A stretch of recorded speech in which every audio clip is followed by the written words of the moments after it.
Assalamualaikum warahmatullahi wabarakatuh. Jumpa lagi mahasiswaku pada mata kuliah Komunikasi Publik dan Massa. Nah, pada pertemuan ke-13 ini kita akan mencoba membahas tentang efek dari komunikasi massa. Nah, masih ingat tidak bagaimana efek dari komunikasi massa?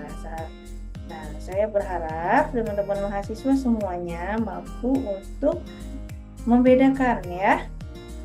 Nah, masih ingat bagaimana karakteristik dari komunikasi publik dan komunikasi massa. Nah, kita langsung saja ya. Efek dari komunikasi massa ini sangat beragam. Nah, maknanya efek media massa ini adalah perubahan perilaku pada manusia setelah menerima pesan dari media massa. Contohnya bagaimana perubahan perilaku ketika melihat iklan-iklan di media massa atau siaran-siaran yang ada di televisi, salah satunya ya. Nah, menurut Donald F. Roberts, ya, karena fokusnya pada pesan, maka efeknya haruslah berkaitan dengan pesan yang disampaikan media massa, ya, media massa tersebut. Nah, contohnya ketika kita menonton film Dylan ya, film Dylan yang pada masanya itu hits dengan jaket levisnya ya yang sangat elegan. Nah, kalau muda pada saat itu, jadi dia terimitasi ya, terjadi perubahan perilakunya untuk mengikuti gaya tren pada masa itu, yaitu jaket Dylan. Bagaimana proses dari media massa? Yang pertama, nah ini berdasarkan komponen media massa Hibbert ya di Umum Hayat dan Bond. Yang pertama adalah komunikator. Jadi komunikator di sini menyampaikan kode dan isinya, kemudian gatekeeper dan regulator ini mencoba untuk mengawasi dan memfilter pesan yang disampaikan oleh media massa. Nah, kemudian apabila itu dianggap layak ya dan patut untuk dipertontonkan, maka akan disampaikan pada media massa. Nah, audiens akan memfilter kembali feedback apa yang akan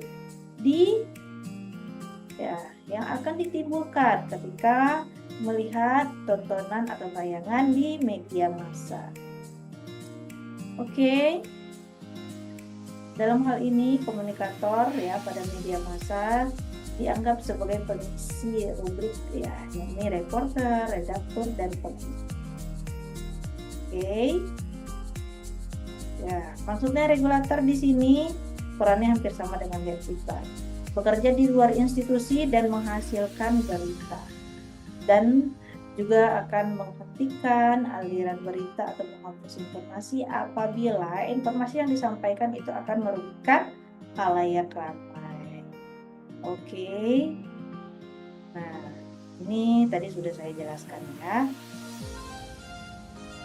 Nah, berdasarkan kategorinya, jadi The Flower itu menceritakan ada beberapa efek dari media massa berdasarkan perspektif kategori sosial.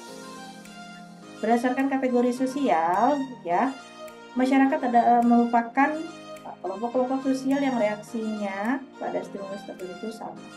Jadi ketika kita mendapatkan sosialisasi tentang pendidikan, itu kita akan berpikir hal yang sama.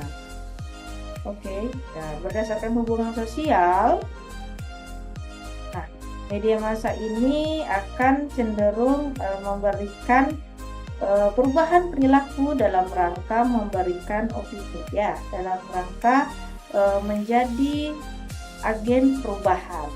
Jadi media massa juga berperan sebagai agen perubahan bagi masyarakat.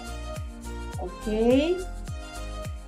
Nah, berdasarkan dari proses dari komunikasi massa atau gratification, efek dari media massa ini diantaranya menciptakan khalayak yang aktif, kemudian proses komunikasi massa yang kaitannya dalam pemenuhan kebutuhan, kemudian motif pembagian media massa, dan penilaian.